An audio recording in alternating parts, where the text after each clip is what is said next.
क्या election commission मुनहरिफ अरकान के खिलाफ रेफरेंस मुस्तरद कर सकता है? और अगर मुनहरिफ होना इतना बड़ा जुर्म है तो वज़ीर आज़म के खिलाफ वोट देने पर पाबंदी क्यों नहीं लगाई गई? सुप्रीम कोर्ट ने पीपल्स पार्टी के वकील फारूक नाइक से दो अहम सवालात पर जवाब तलब कर लिए। फारूक एच नाइक ने कहा है कि मुल्क में आज आइन और सुप्रीम कोर्ट के फैसलों को कोई मानने के लिए तैयार नहीं, यही तो एनार्की या इंतशार होता है। जस्टिस जमाल खान मंदोखेल ने कहा है कि यह बदकिस्मती है कि अगर लीडर कह दे अदालत का फैसला ख़राब है तो सादा अवाम उसके पीछे चल पड़ते हैं।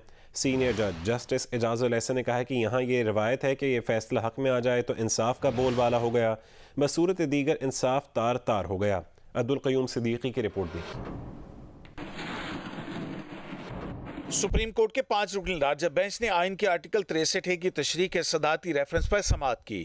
पाकिस्तान पीपल्स पार्टी के वकील फारूक एच नाइक ने दलाइल देते हुए कहा, अटॉर्नी जनरल की ये कानूनी तौजी आइनी तौर पर दुरुस्त नहीं कि अदम एतमाद में पार्टी लाइन से हटकर वोट डालने पर ताहयात नाअहली हो। नाअहली तो है, लेकिन इसकी मुद्दत का तयन अदालत ने करना है।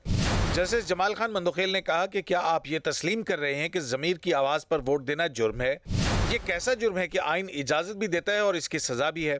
फारूक एच नाइक ने कहा, वज़ीर आज़म या पार्टी सरबराह को लामहदूद इख्तियारात नहीं दिए जा सकते, इसीलिए 18वीं तरमीम के जरिए आर्टिकल 63 में पार्टी हेड के बजाय लफ्ज़ पार्लिमानी लीडर शामिल किया गया। चीफ जस्टिस ने कहा, हमें तो ये लगता है कि सियासी जमातें इस तरह के गलत कंडक्ट पर न्यूट्रल तर्ज अमल अपनाती हैं। जस्टिस एजाजुल एहसन का कहना था, मौजूदा हालत में भी आर्टिकल 63 मुनहरफी की हौसला शिकनी करता है। फारूक एच नाइक ने कहा, मुल्क में आज आइन और सुप्रीम कोर्ट के फैसलों को कोई मानने के लिए तैयार नहीं, यही तो अनारकी और इंतशार होता है। सीनियर जज जस्टिस एजाजुल एहसन ने कहा, यहाँ ये रवायत है कि फैसला हक में आ जाए तो इंसाफ का बोलबाला हो गया, बसूरत दीगर इंसाफ तार तार हो गया। जस्टिस जमाल खान मंदोखेल ने कहा, बदकिस्मती की बात तो यह है कि अगर लीडर कह दे कि अदालत का फैसला खराब है तो सादा आवाम इसके पीछे चल पड़ते हैं।